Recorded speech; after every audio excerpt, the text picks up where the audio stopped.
खेसारी लाल यादव का एक बहुत बड़ा फिल्म आ रहा है। वैसे देख सकते हैं आप तस्वीर में खेसारी लाल यादव कैसा अपना रूप बना रहे हैं। खेसारी लाल यादव एकदम करिया एकदम बहुत मतलब खतरनाक टाइप से लुक है खेसारी लाल यादव को आप लोग देख सकते हैं स्क्रीन पर। खेसारी लाल यादव अब कैमरा के पीछे हैं। खेसारी लाल यादव को कैसा लुक दिया गया है उस फिल्म में आते ही खेसारी लाल यादव को भाई गर्दा मच जाएगा। जी हाँ, डीजे खेसारी लाल यादव का फिल्म मतलब डीजे फिल्म का नाम है डीजे खेसारी। उस फिल्म में खेसारी लाल यादव को गजब रोल दिया गया है। कहीं ना कहीं वो फिल्म जब आएगी तो खेसारी लाल यादव को तालका मचा देगा। और 2026 में वो फिल्म को रिलीज करने की बारी चल रही है क्योंकि अभी फिल्म का वो शूटिंग कर रहे हैं। कहीं ना कहीं पावर स्टार पवन सिंह और कोई भोजपुरी में सभी कलाकारों को पीछे करने वाले हैं। पावर स्टार पवन सिंह भी खेसारी लाल यादव बहुत जबरदस्त आपके ट्रेनिंग से खेसारी लाल यादव खतरनाक 2025 में फिल्म का शूट करे।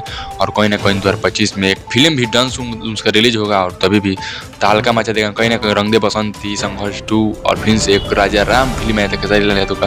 कहीं ना कहीं तालका मचा दिया फिर से एक बार खेसारी लाल यादव डीजे खेसारी लेकर आ रहे हैं। कहीं ना कहीं आप लोग कमेंट को जरूर बताइए। चलिए मिलते हैं अपडेट।